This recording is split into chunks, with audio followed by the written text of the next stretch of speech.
So very warm welcome to our session today, which is called Vibrating High. And there's been a fair bit of research recently and some interesting documentaries that have come up about how it's the level of our vibration, of our internal vibration, that will give us the protection and the immunity against disease. And because the body responds to the mind, the body responds to the spirit, or matter responds to the spirit. So it very much depends on the state of the body, depends on the state of our consciousness. And obviously, there are many factors that are present that determine the state of the body and also the state of the consciousness. But in a sense, there's a part of our consciousness that we are aware of. So our conscious mind, our consciousness, our self. And that is where we can start from, in a way. So we may not be able to do very much about how things have been in the past or how we were programmed as children. That, in a sense, is there. But what we can do is to check and see what is our level of consciousness. What is our level of frequency and vibration in this moment in time? And also, I had sent a documentary that speaks about this, actually, on really in a sense, it talked about the cure, but even before the cure is the prevention, which is very much our level of consciousness, our state of consciousness, which we're not talking about illumination or enlightenment or that kind of thing, which eventually, I guess, every single spirit reaches that state. But on the way, there are many, many different states of consciousness that can very easily combat and counteract the energy of dis-ease. And so I wanted to show you, I want to share my screen and show you what is called the scale of consciousness by Dr. David Hawkins, who he passed away a few years ago, but he was really a kinesiologist, also a medical doctor, but a kinesiologist who laid out a lot of the very basic foundation, the fundamentals of how that works. And he wrote this book, a number of books, but one that maybe was the most famous, that was called Power versus Force. And so David Hawkins. And so I'm going to show you what he calls the scale of consciousness. And let's see how this is going to work. Okay, I hope you can see that. I will make it bigger so you can see better. And so just to have a look at that, basically, we'll look at the column on the extreme left, the first column, where it says the name of the level. And right at the bottom of that is shame, and right at the top is enlightenment.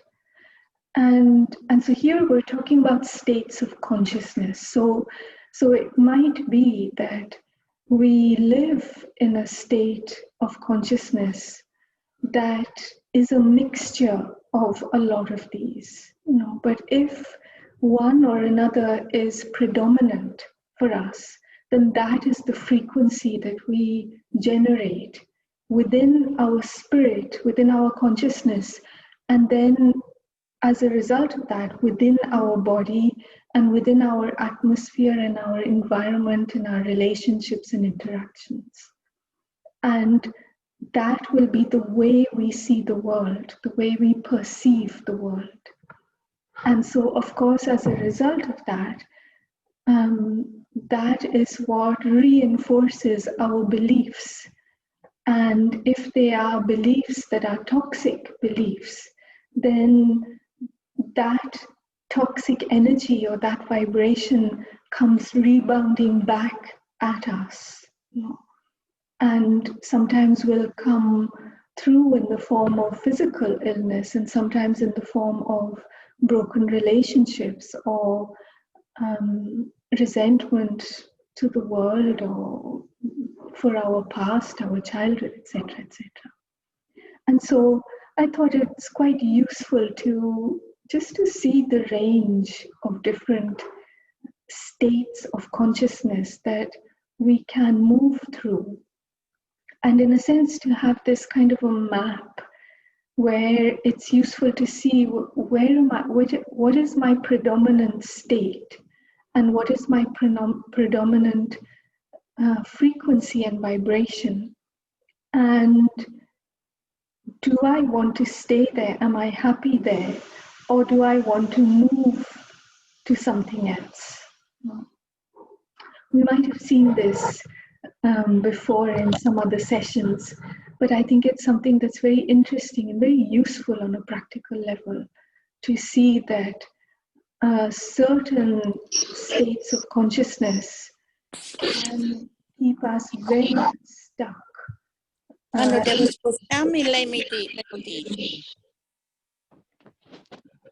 So say that again. Is that something someone wanted?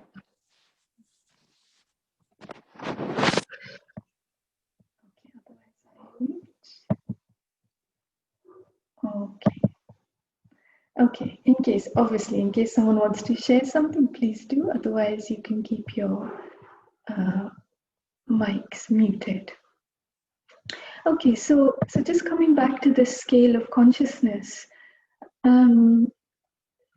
I, in my own experience, and I think this is probably the case for many people, the underlying predominant condition was often of, in a sense, the seeds of shame and guilt, which were almost invisible and intangible,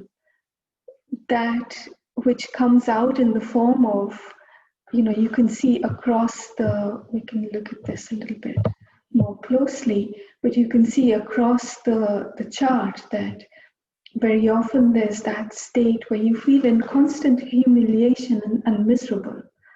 And even though we might successfully cover that up with things that are superficial pick-me-ups, but in fact, maybe when we're left alone, often that feeling, that state will surface, and will make itself felt.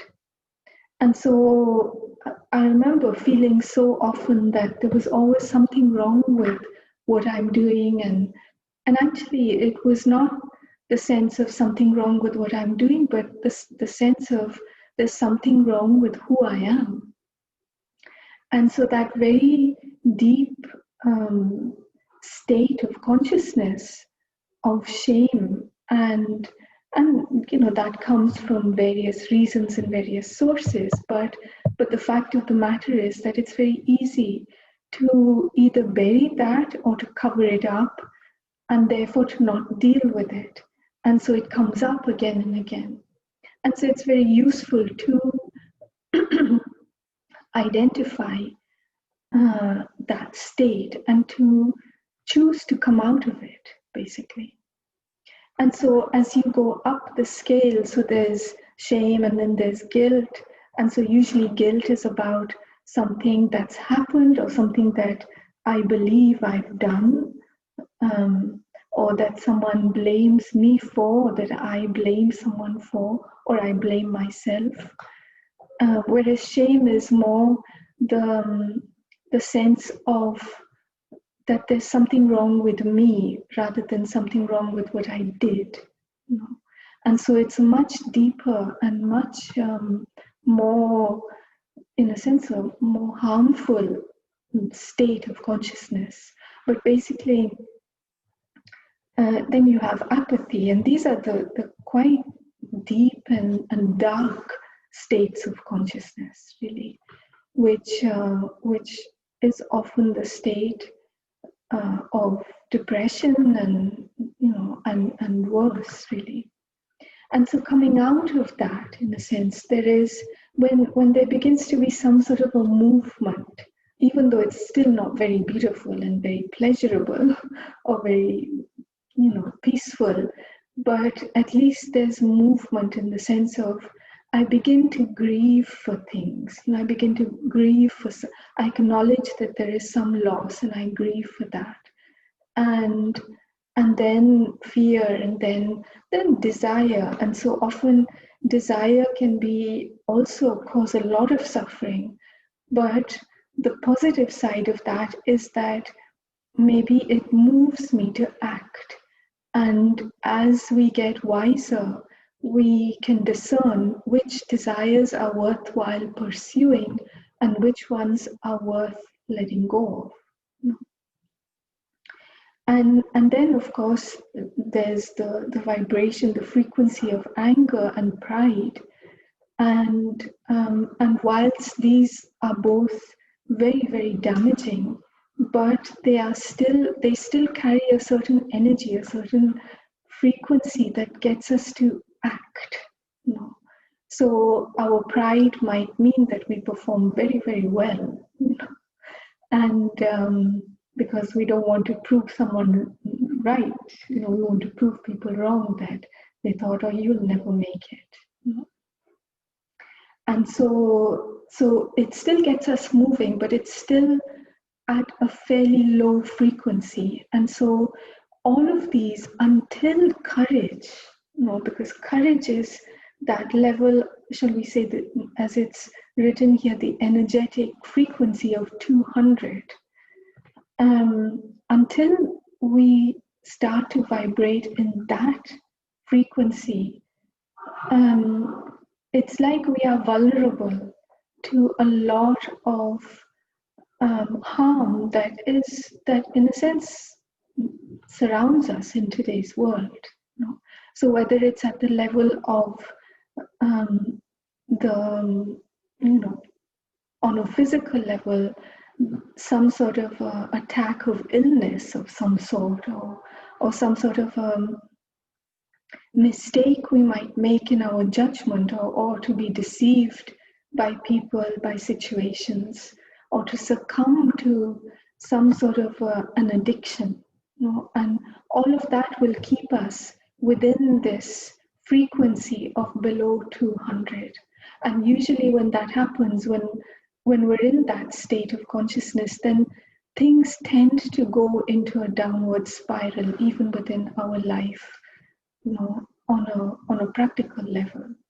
And so it's when we decide that we take the courage to get out of that, and even if it's a moment, but the moment of courage which means that I value myself enough to want to move beyond all of that state of consciousness. Because it's very, as we probably have all experienced at some point or another, it can be very, very painful and very diminishing of our self-respect, of our identity of who we are. And so, so basically, as we're looking at this scale, going further up, you then have that level of neutrality, which already seems to be a very, very high condition, actually. But here, what is what it's talking about, or the way I understand it, is neutrality towards the self. You know? So neutrality towards what might be going on, what might have happened, what I'm like, what I've done, and in a sense to be in that condition where I start to trust myself, and I'm okay with who I am, you know, the whole package in a sense, all the weaknesses and all the strengths, that I can be okay with both of them. Maybe because I've been able to see them, you know, and feel them, and I've not denied who I am. And then as we go up, there's the willingness, so the willpower comes up, and there's the forward looking, where we begin to see that, yes, this is what I can do to move up and to make my life meaningful and peaceful and complete, and so on.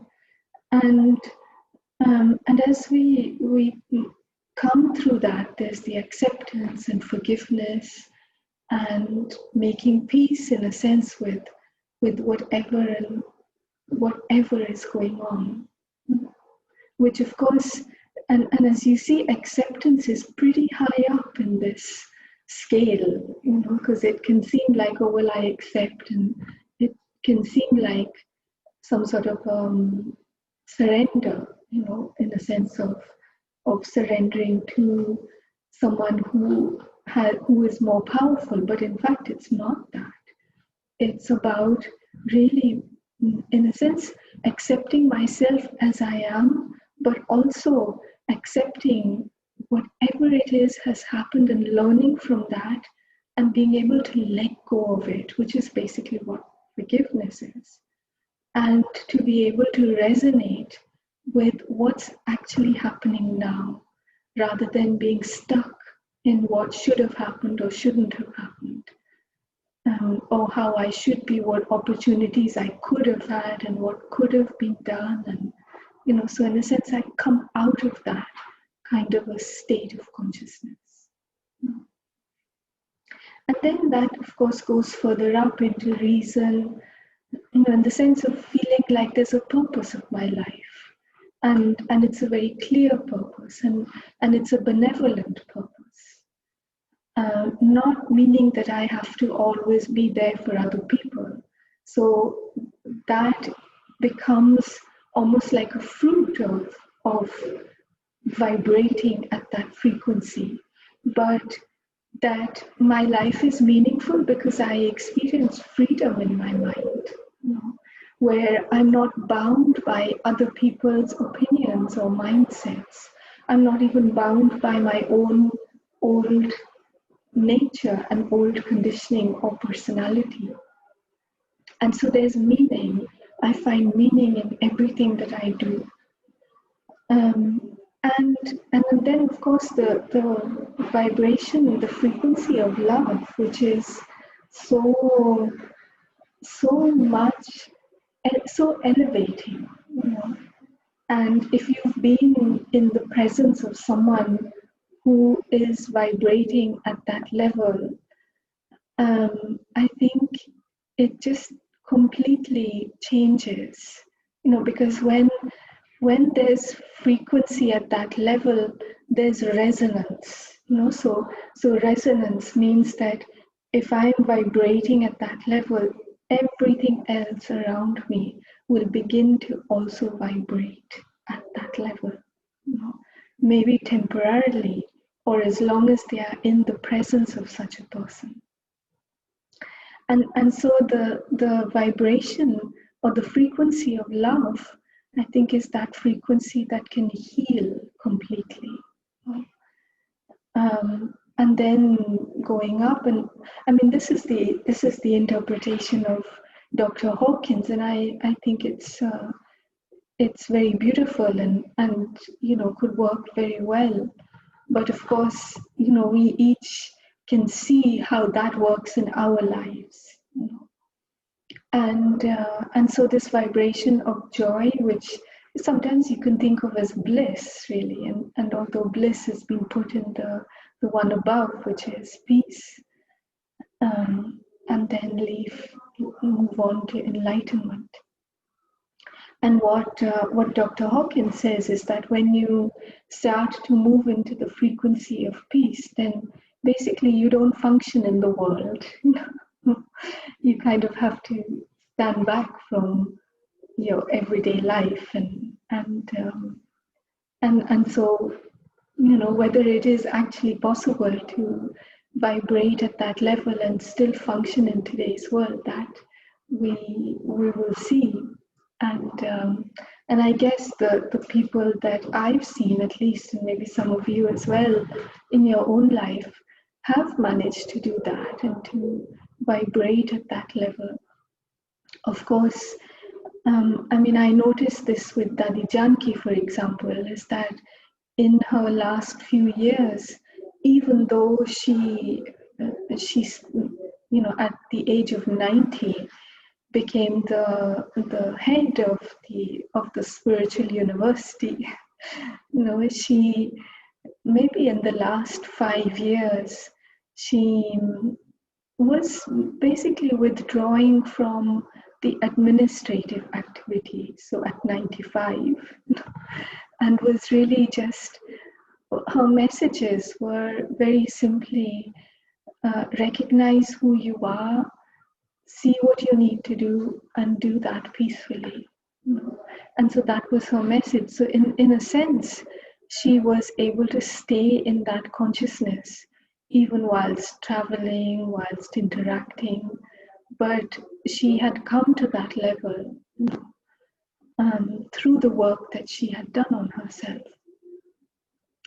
And so anyway, that's just to kind of get an idea of one interpretation of how we vibrate, and that we are at any moment in time vibrating something. Predominantly one or another of either these states of consciousness that we see in this chart, or maybe even something else that's not in this chart, but is probably connected with that. And so we can check that for ourselves. In a sense, this chart is useful because the column on the right gives us what is our perception, so our view of life. So it might be, I don't know if you can see this very clearly, but let me see if I can make it bigger. So that's right, so our view of life. So for example, when there is enlightenment, our view of life is everything just is. And so as you go down, that there is that wholeness of that perfection, that it's complete, that life is benign, life is meaningful, life is harmonious, life is hopeful, satisfactory. And so as we keep going down, the perception of life in general and our life in particular gets heavier and heavier and weaker in a sense, until the level of consciousness of shame, which is, well, my life is miserable. What's the point? And so of course, all of this perception, what is my perception? How do I see my life? Do I see my life as difficult, or so demanding, for example? Or do I see that there is in fact hope? Do I see my life becoming more harmonious, more meaningful? Where am I at? What's my frequency? And very often these things continue for a period of time. So it's easier to actually tell what's going on. And so, I remember for quite a while feeling, oh gosh, everything everything's a struggle. And, even to do the things that I really enjoy felt like it was just so demanding. Life is so demanding. I never have time for myself. I'm never able to do this, never able to do that. And so it was a level where everything felt very heavy and and a struggle, and almost like not giving myself permission to enjoy, because that was my perspective of life. And so little by little coming through that, and it's so freeing to be able to drop all of that perception, and come into the perception at least of neutrality, and then continuing the journey. And of course, there are probably times when we might fluctuate between these levels of consciousness. But I think it's a question of recognizing where am I at, and seeing it like a map, really, as he puts it, and saying, okay, well, where am I at, and where do I want to go? And you can draw your own map, and I think that's absolutely fine, and that's what we need to do. But I thought this was quite interesting. So I wondered if anyone wanted to share anything. I have something that I want to read for you, and then we'll also have a meditation. So Oldu says, how did you overcome that state? So do you mean the state of the sense where everything was just overwhelming and struggling, right? Yes, I mean, I decided basically the shame. Okay, the shame, yes. Well, I think that the first thing that I did was to in a sense, do a combination of spirituality and psychology, so the self-psychology, in a sense, where I decided that I wanted to see, reading some books, and on the internet there's unlimited amount of information and tools and teachings and instructions from the point of view of being able to overcome certain things at a psychological level. And the combination of the spiritual practice and understanding where that shame comes from, that a child is blameless, so whatever happened in childhood is something that is not my fault, so I don't need to feel ashamed about it. And so the reminding of myself that who I am is not that shameful being that shouldn't exist, which maybe was the conclusion that I had come to without realizing it. And to remind myself who I am based on the love that I experience from God and the trust that I'm building in myself. So it was, for me, it was a combination of spiritual study and also some psychological work on the self. And so takes time to, and it's important, it has been important for me to notice the moments when I fall back into that state and to allow the hidden things to come up that maybe I never consider as part of shaming the self. And to also stand up for myself when other people say things that are put downs or shaming, to not accept that. And it's when I stop doing that to myself that I can actually stop other people from doing that, or call it out, basically. So yes, it's an interesting ongoing journey, to continue to free the self from these mindsets that are very, very binding. And I'm sure each one has done a lot of work on themselves, and this continued awareness is something that is very, very valuable. And so that's why I found this chart of Dr. Hawkins very, very useful actually to understand what journey and how to free myself, and that in fact maybe I am moving, and so that is very encouraging to feel like, oh yes, I am making progress, I am moving, I'm not reacting how I used to react before. And so these are things that we need to continue. It's like an ongoing work that we can all do and probably are all doing.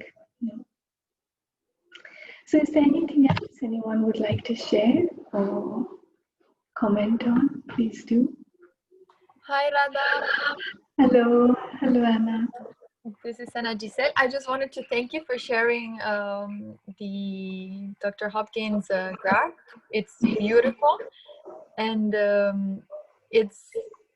I was relating the colors with the chakras, no, that we use in yoga, because they have the exact same 6 colors of the chakras.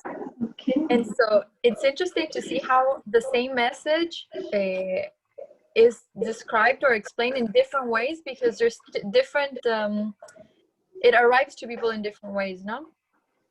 To different personalities, depending on what is attracted to.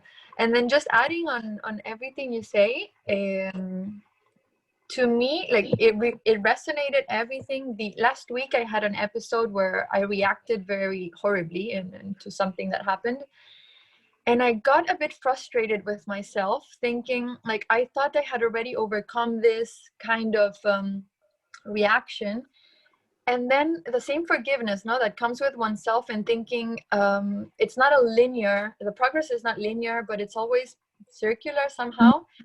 And it's not on how, for me personally, what I managed to learn from that episode, or from this recent episode, is that it's not how to overcome it, or thinking you haven't overcome, but the process, no, to value the process itself. It's not how to get to the mountain or getting to the end goal, but that you're in a continuous process, in a journey already, just by observing it and by working on it and by the introspection. And so regardless of where you, anyone is, not to forget that just the process itself is already, like the journey itself is already quite a lot.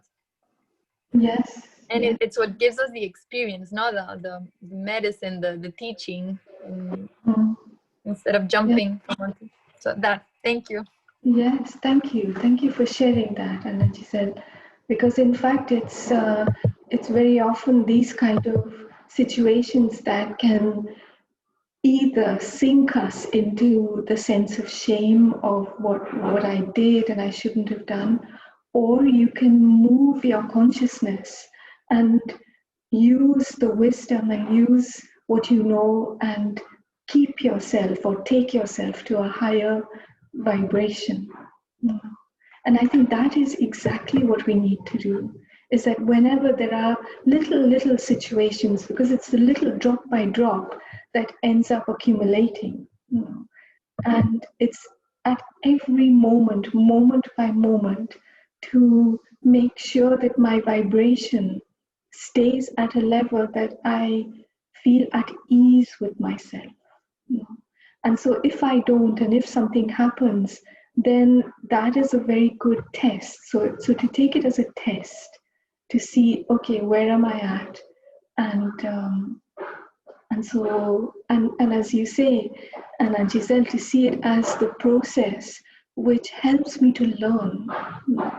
And in fact, that is what takes me to the mountain. Otherwise, I couldn't get to that mountain. So yes, thank you. Yeah.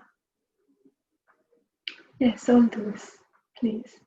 Yes, thank you. Thank you very much for your openness in sharing, and also the topic and the sharing of the research of this professor or researcher. found it I could relate with what you shared yourself, to have a psychological work alongside the spiritual work. One doesn't need to, it is not or, they can go definitely together. And was thinking also, what I appreciated a lot was the comment that you made about desires in some traditions, and some people might disapprove desires because they would be wrong. But I very much enjoyed your explanation of it, because you didn't throw the baby with the bathwater, as we say. The desire might create the opportunity to at least move ahead, rather staying at lower frequencies. I think his work is very excellent to see, because it is research based and scientific, to see the frequencies, and no one can go around it anymore. It's not I feel this, I feel that. It's kind of like black on white. And a last addition is about that the checking is a second by second, actually, because no one is a whole day in a state of guilt or shame or acceptance. So it is worth to check frequently. And what I have learned at the Brahma Kumaris is that we check every hour, actually. We have the traffic control, which could be useful as a practical hands-on practice for this, to check every hour, 1 minute. What is my frequency? What are the feelings that I'm having at that moment? Do I want to stay there, or do I want to uplift myself to a higher frequency? So thought it might be useful to share this with you, and thank you. Thank you. Thank you, Aldous.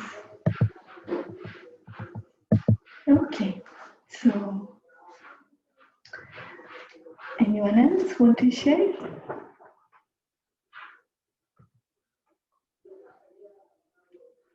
Okay, so I will now read a little piece from a book called Inside Out, and it's a book by Dadi Janki, or based on her teachings anyway. And this section is called The Power of Love. So, thoughts and feelings of worry, fear, and sorrow are no use to us. They weaken us and cannot help us find lasting solutions to our problems. In a sense, they are the problems. If I have the strength to respond to a situation with calm and ease, it is no longer a problem. But then the question arises, how can we rid ourselves of such thoughts and feelings?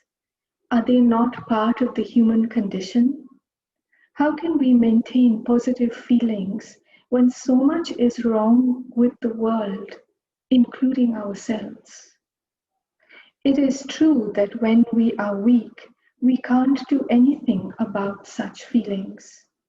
They take us over.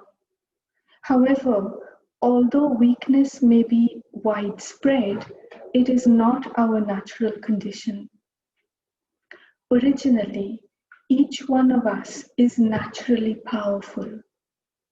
Power in its inner context means something like the joy of living.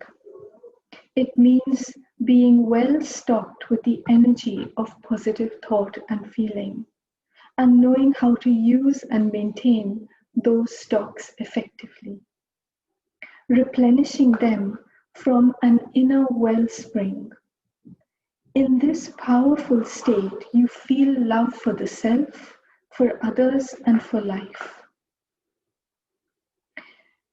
And then you realize that you have to make yourself rise above not just negative thoughts, but wasteful and ordinary thoughts too.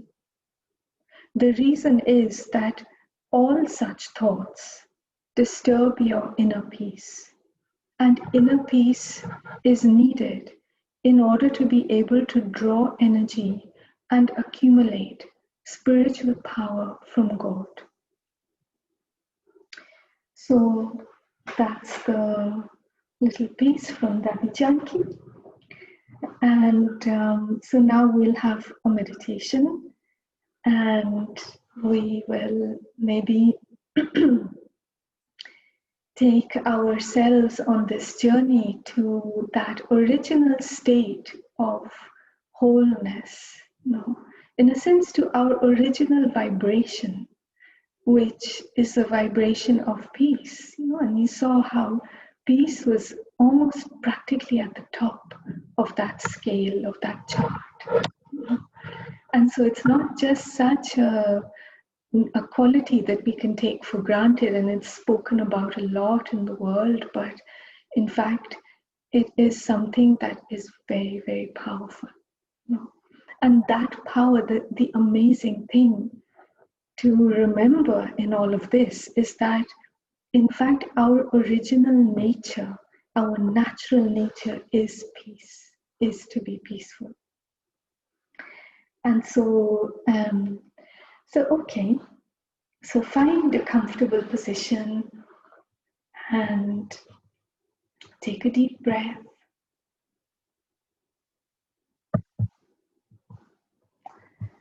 And let your body relax.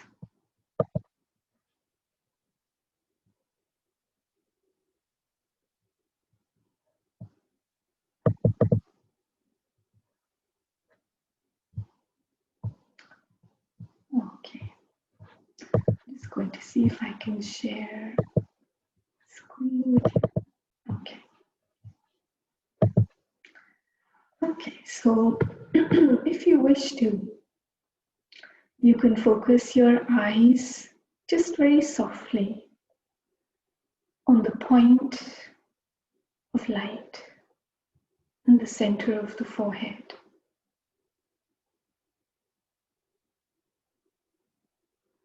So the eyes are resting on the screen, and the awareness of the eye of my mind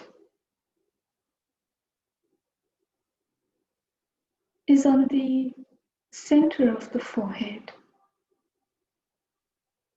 of this body. This is where I, the living consciousness,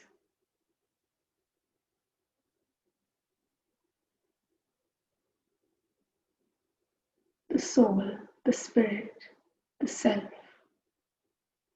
this is where I reside in this body. It is the concentration of my being.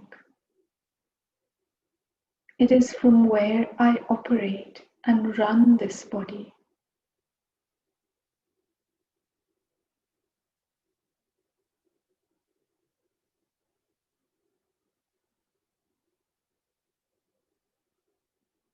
And as I stabilize myself in this inner consciousness,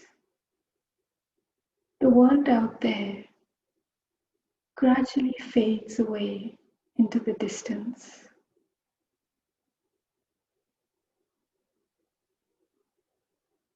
Even the most disturbing of issues, the most difficult of situations, all of that is just a little bit removed from where I am right now. And I give myself a break from that vibration. And I come into my own vibration, my own original and innate vibration of peace.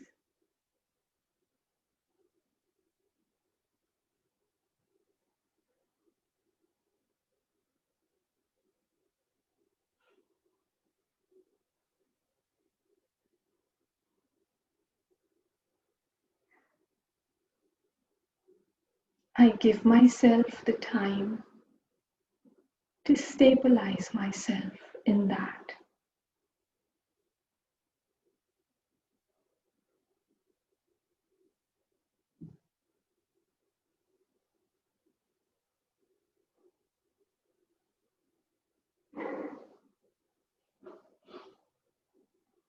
As I feel my consciousness to be light, made of light, and light in weight,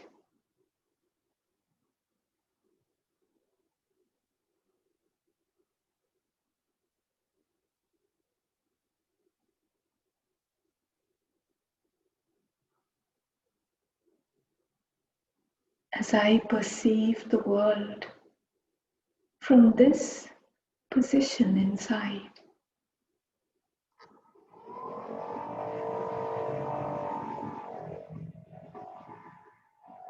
the power of my consciousness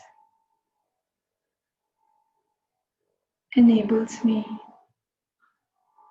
to have a healthy and accurate perception,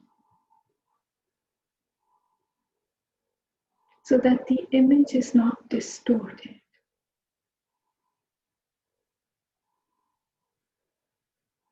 And I do not misinterpret or misunderstand.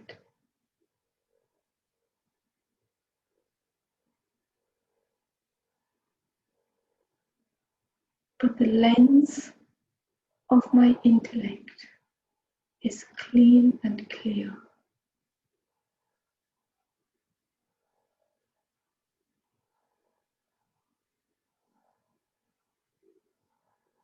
And as I sit in this very peaceful and powerful position inside,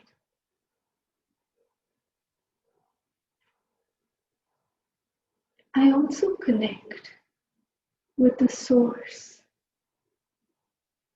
of spiritual power, the Supreme, the being who is always in this condition and state of consciousness.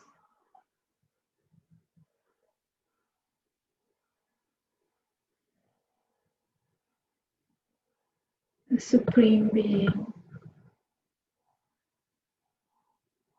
is constant and therefore is called the truth.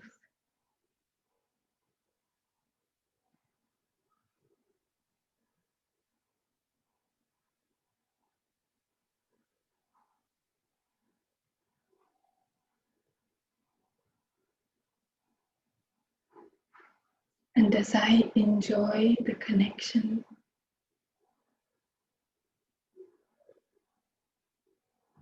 with the source, I can feel my own vibration, creating a symphony of harmony within.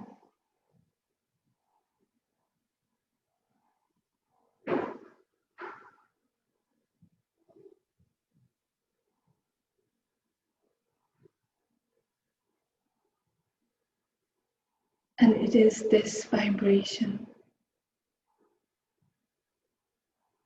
that goes into every cell of my body,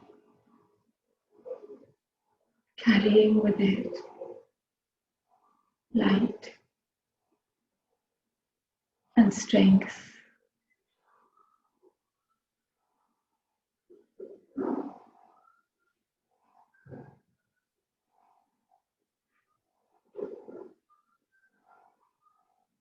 And healing.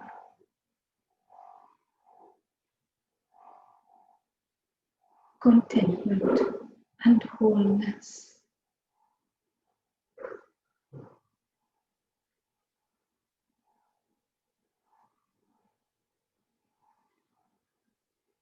And as I watch these vibrations flow through my body like rays of light.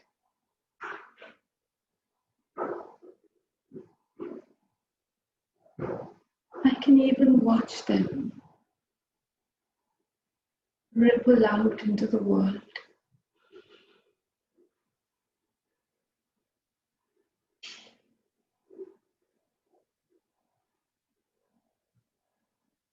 And from this inner space, I know that I can return here at will. And so now, I take a deep breath.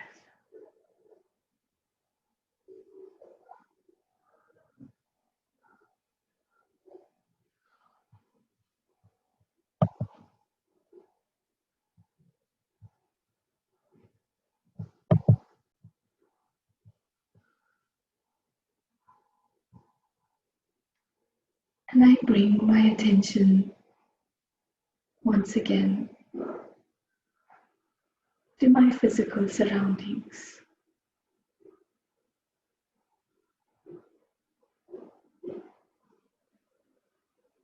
Thank you.